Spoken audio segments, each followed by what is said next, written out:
Let's face it, low back pain sucks whether or not you're dealing with it for a single day or you have it on a chronic basis, guys. Today I want to help you to identify 5 red flags that are either causing your issues right now or are going to lead to issues down the road. We want to be able to knock them out before it even starts.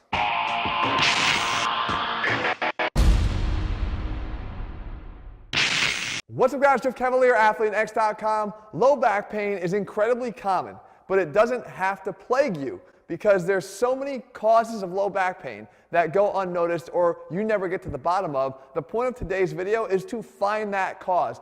Identify the red flag, a lot of times ahead of time, so it doesn't get to the point where you're in agony. And we can actually do that here today. I'm going to make sure I knock them out one by one to help you to get to the bottom of what's bothering you. So I have Jesse with me to help me, Raymond here with me to help me identify these red flags. I always do that, Jesse. I'm not Raymond anymore.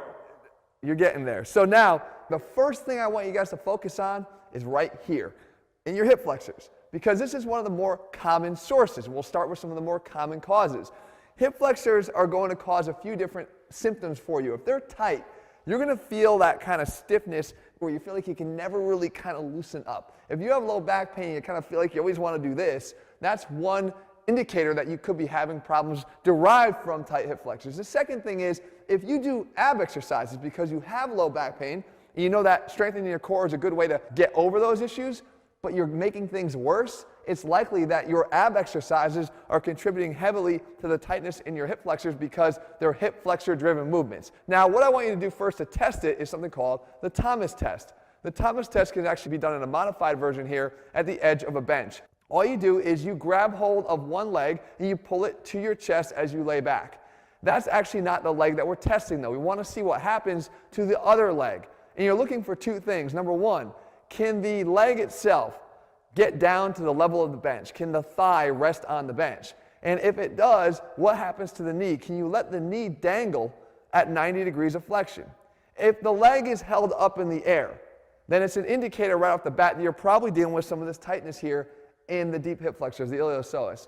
If your leg can't get to a dangling 90 degrees at your knee, then you're probably dealing with some rectus femoris or quad tightness. But I will tell you this, 9 times out of 10, the common cause here is the hip flexor. And why would that be a problem? It attaches in here through your body. It runs from your leg, controlling flexion, but it comes all the way back here, attaching to your lumbar vertebrae. So it's easy to see that if this thing's tight and yanking on here and causing torque and pull, it's going to cause some discomfort in your low back. This is the first place you want to start. All right, red flag number 2 has to do with this, your glutes. And what are you doing? Oh, we're talking about glutes. I figured I'd show off my butt. I said get in the glute ham machine, like the right way. Okay. Oh, man. The weak glutes is going to absolutely cause low back pain. Why? Because the low back depends upon the glutes for their function to take off some of the load of the low back so it doesn't have to do all the work that it's doing. Whenever you make a muscle do more work than it's supposed to or capable of, you're asking too much of it, it's going to lead to problems. The first thing you can do to test your glutes in terms of their strength is actually a simple one. Just look in the mirror, turn to the side like this, and look at what your butt looks like from the side. And it's not to be understated, because a flat butt literally means a lack of muscular development of the glute max. If you have more muscular development, just like any other muscle, the more mass you have there, the more developed that muscle is, the more it's going to stand at attention. And if you don't, it's a clear sign that they're too weak and they're going to cause problems up the kinetic chain. But we can also do something else. We can do this. This is a hyper hold. And the hyper hold can be done either in a glute ham machine or it could be done at the edge of a bench. All you're looking to do is see, can you hold this position for at least 2 minutes without either cramping in your low back, being unable to hold it entirely, or that you just can't hold the squeeze in your glutes. So how would you do this? You don't want to do it this way. You don't want to just arch from the low back because you're asking already too much from a muscle group that's not really equipped to handle that. Instead, you want to squeeze here first, then lift up to here, and then hold and stay there.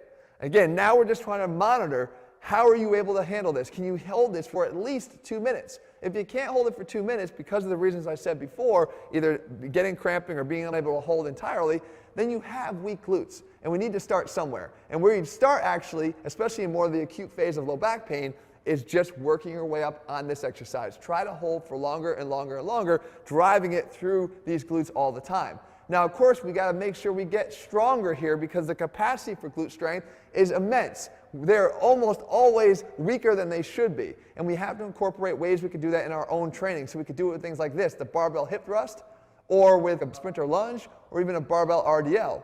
Exercises that we can actually add a lot more weight to take advantage of the fact that these muscles are capable of great strength levels. And the stronger they get, the more they will offload the low back from having to do all that work. Just like they did here by squeezing first and then taking some of the load off of here, it's going to do the same thing for you in every exercise you do in every facet of your life, and that low back pain will go away. All right, so the next two are actually red flags that you can identify even just standing. Okay? And the thing is, you probably don't even realize that you're doing it as much as you actually are. And that's this. Are you like literally dancing in place whenever you just have to stand still?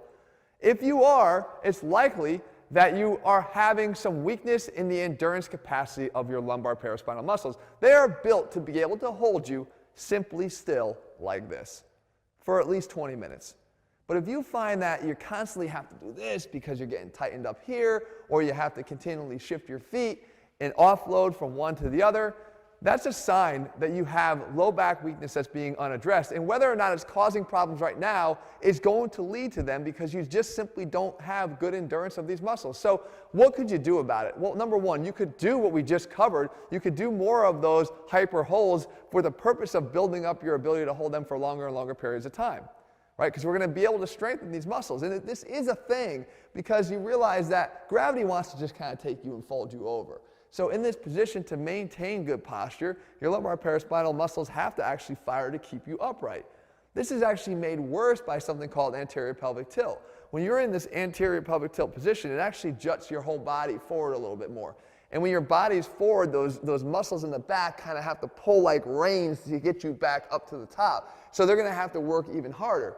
If anterior pelvic tilt is something that you deal with, then you want to make sure you work on that too. And I put together an entire video that's helped a lot of people for how to get over anterior pelvic tilt that I'll make sure I link at the end of this video because it goes through a lot of step-by-step things that you need to make sure that you're covering. But the fact is, guys, that just doing a lot of this shiftiness in standing should be a major red flag to you that something's amiss in your low back and you want to make sure you do something about it.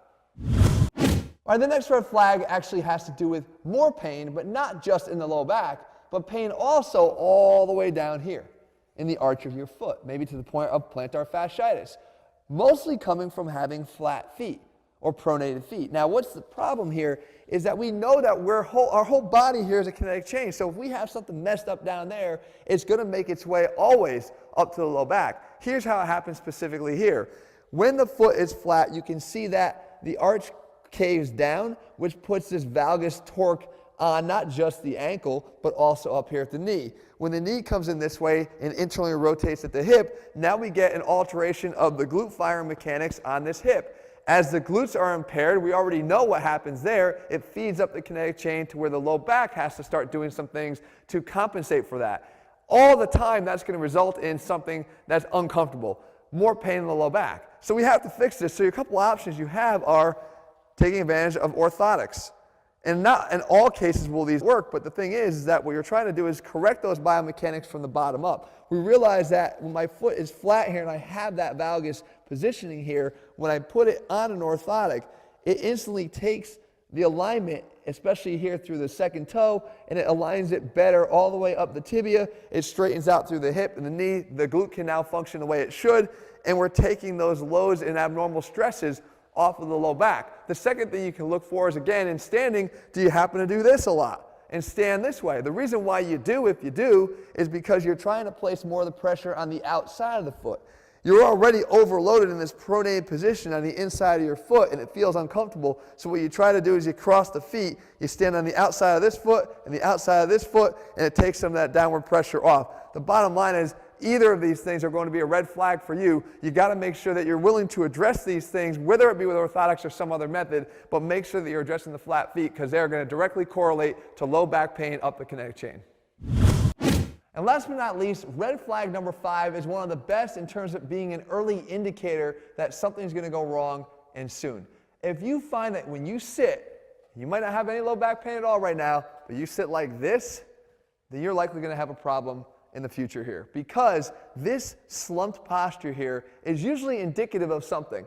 And it usually is indicative of the fact that you don't have adequate low back strength to hold a proper sit position, because let's face it, sitting with good posture actually is work. And that's why a lot of us can get ourselves in this position, and I know you know this, you'll be here for maybe 10 seconds, and then it starts to do this, and 20 seconds, and 30 seconds, and a minute later, you're back like this, because you simply don't have the strength in your low back to hold this position. You have to hold yourself up against gravity, or you would just do this. Now, one caution in this position is you have to make sure that the problem is being derived from weakness from the bottom up, as opposed to maybe postural issues from the top down. Because if I just have rounded shoulders that are driven from inability to get extension through my upper thoracic spine, then this is going to then pull everything else with it. So if my dysfunction is really higher and I don't have good thoracic extension, or I have tight pec minors that bring my shoulders forward, then you're going to want to address that. And I actually have a whole video addressing rounded shoulders and what you can do about it. Once again, I'll link that and all the other videos in the description below. But I'm just telling you right now, if you find yourself doing this, take notice and make sure you start doing something about it. Build up the endurance and the strength in the muscles of your low back. Focus on the glutes as well, and you will start to find out that not only can you get in this position a lot easier, but you can hold it a lot longer. So there you go, guys. There's 5 red flags to help you to identify either the cause of your current low back pain, or why you keep getting recurring back pain, or to help you throw up that red alert as to what might be around the corner if you don't fix it ahead of time, guys. The red flags are going to be here to help you to get to the bottom of this once and for all. In the meantime, if you're looking for programs that will help you to get stronger, to avoid these problems in the first place, make sure you head to ATHLEAN-X.com and check out all of our programs, all based on science-based selections of exercises and progressions to make sure that you strengthen your body from your toes all the way up to the top of your head and fingertips, guys. It all matters. You're one big kinetic chain, and I want to make sure you overlook nothing. If you found the video helpful, leave your comments and thumbs up below. Let me know what I'm going to cover. I'll do my best to do that for you. And if you haven't already done so, guys, click subscribe and turn on your notifications so you never miss a new video when we put one out. All right, guys. See you soon.